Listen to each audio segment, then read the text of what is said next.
Gasoline prices have risen over 150% in the last decade. The fad of watching fuel consumption has become a necessity. Few people can afford the luxury of the monster gas gulper, the inefficient engines, or haphazard automobile maintenance. Like their household finances, drivers want to learn to budget gas, to squeeze as much distance as possible from each expensive tank full. This film isn't full of friendly advice or handy tips, but rather presents hard facts on how to squeeze more miles from your car.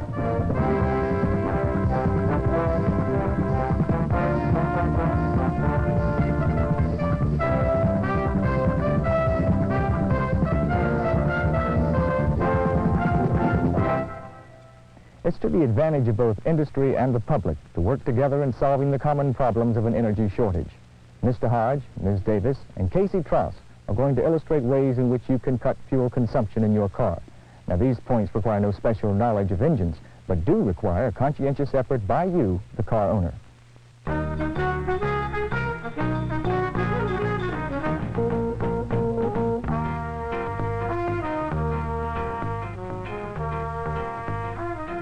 When I start my car, there's no real reason to race it.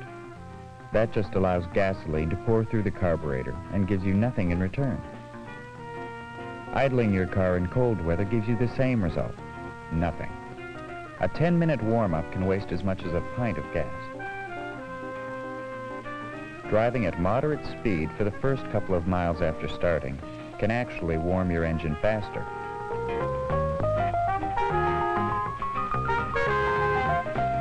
Just because you're driving doesn't mean you should automatically apply heavy pressure to the gas pedal. This, too, pumps excessive gasoline into the carburetor. Steady does it. Accelerate smoothly, as if you have an egg between your foot and the gas pedal. Minimizing pumping helps the engine to utilize all the power possible from the gasoline fed into it. Personally, I prefer a stick or manual shift in the cars I drive. Run through the lower gears quickly, but gently, then build up speed in high gear. The lower gears cause the engine to run faster, use more fuel. Save more gas by downshifting when the engine feels as though it's lugging or operating too slowly in high gear.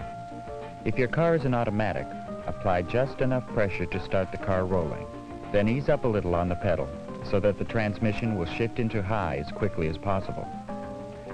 To me, there's nothing more annoying than the jackrabbit hotshot who thinks he can save time and leave others behind by roaring off at the change of a light. Flooring the gas pedal for a fast start is the greatest gasoline waster of all. Gasoline pours through the carburetor, rubber burns off the rear tires. When you scratch off, dollar bills fly out your window. More speed, more gas.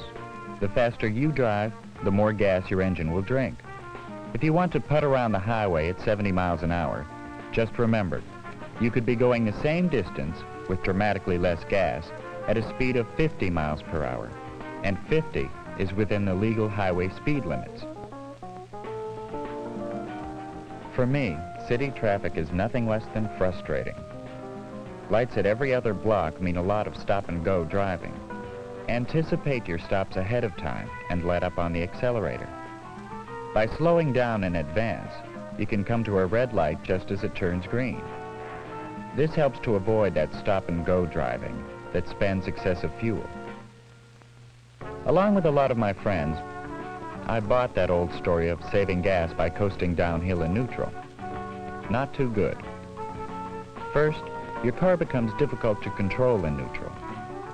Second, coasting builds up abnormal pressures in the hydraulic system of the automatic transmission, causing serious damage. Third, coasting is illegal in some states. So, if you decide to save gas by coasting, you could lose control of your car, ruin the transmission, and then get a ticket. There are better things to do in life. Don't try to pass just in the nick of time.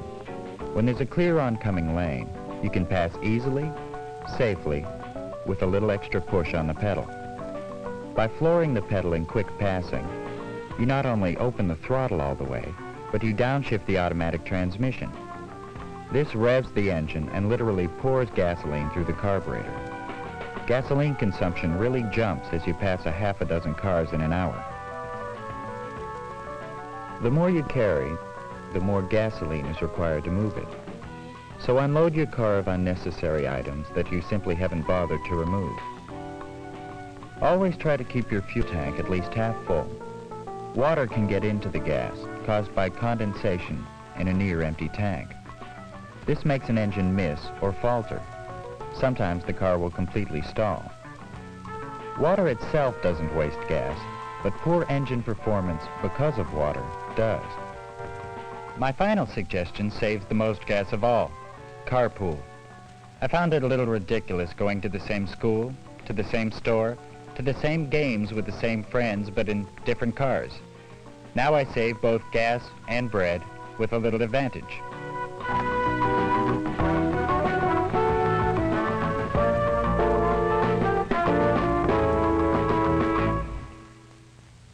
Casey showed us several good ways to get more miles per gallon.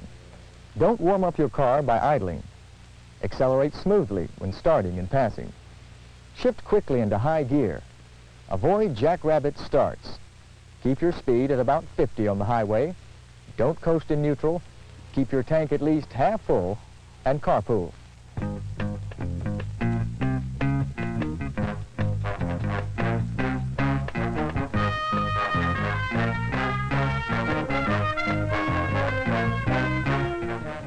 Taking care of your car isn't simply a wash and a wax. The inside of your engine needs maintenance as well as the outside of your car, and an engine that performs properly saves plenty of gas. I make it a point always to check the air in my tires at regular intervals. Underinflated tires can waste as much as 5% of the gasoline you buy, not to mention the wear on the tires. Always check the air pressure when the tires are cold. Misaligned front wheels can cause a drag by sliding sideways as the car moves straight ahead. You lose gas by this drag. A weak battery is a primary waster of fuel. With a tired battery, there isn't power to start the engine quickly. Therefore, you have to crank longer, maybe even flood the engine. Once you're started, the extra load put on the engine to charge the weak battery robs some of your horsepower. More gas is being used to drive the alternator instead of the car, so keep your battery charged.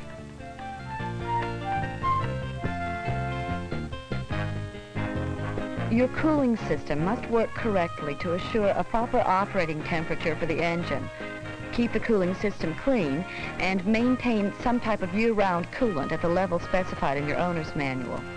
The pressure cap on the radiator should have a good seal to prevent the coolant from boiling over. Spark plugs are the most important item in a tune-up and the one item that most affects engine performance.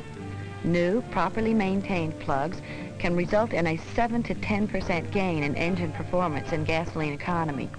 One bad plug can waste as much as 1 gallon of fuel for each 15 you buy. Distributor points should be replaced along with the condenser every 10 to 12,000 miles. Your carburetor mixes fuel and air. If yours is off balance, you lose engine performance, which means wasted gas. A dirty air filter element inside the carburetor air cleaner can cause this off balance.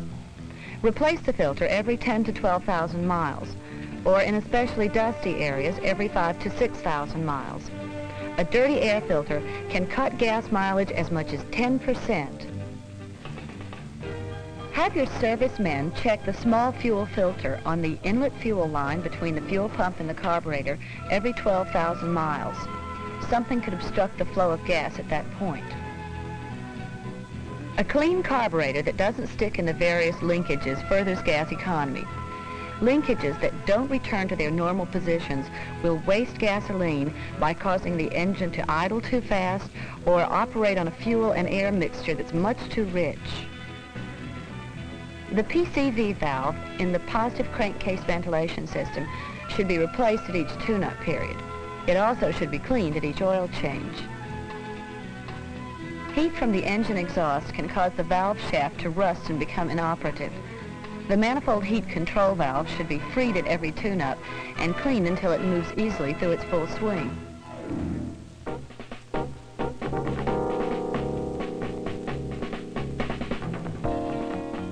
I like all the little extras I ordered with my car. Air conditioning, automatic transmission, but I also realized that each time I added an extra, I detracted a little from my mileage potential. An average of 9% of the gas dollar goes towards operating the air conditioner. Use it wisely. Don't use it all the time, especially when a window or a vent will do just as well. The automatic transmission takes about 6% of the horsepower from your engine. But when it malfunctions, the automatic transmission can waste as much as 30% of motor power. A fluid change, a new filter, and a band adjustment at recommended intervals will keep your transmission operating smoothly. Driving a car in need of a tune-up can cost you 20% of the miles per gallon you could get. Tune your car every 10 to 12,000 miles for peak efficiency and maximum gas mileage.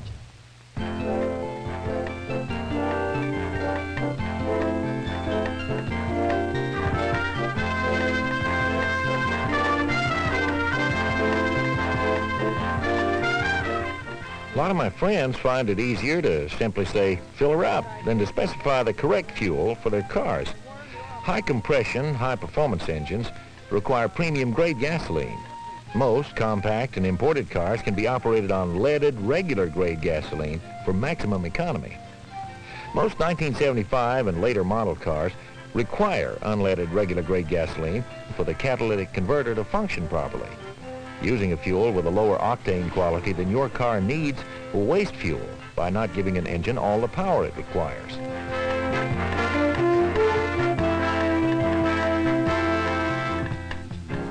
My automobile dealer helped me plan a record of how many miles per gallon I'd be getting. By keeping track, I can tell if I need car maintenance or my driving needs correction. I simply record the mileage on the odometer each time I fill the tank and how many gallons I needed. Then I divide the miles traveled since the last fill-up by the number of gallons to refill the tank. Voila! My answer comes out on the actual miles per gallon. Short trips result in fewer miles per gallon because I make more stops and starts. A steady speed for a long time, like highway driving, will give me more miles per gallon. By taking a little extra time to learn better driving habits, basic car maintenance, and knowing which fuel your car prefers, there's no trick to getting more miles per gallon.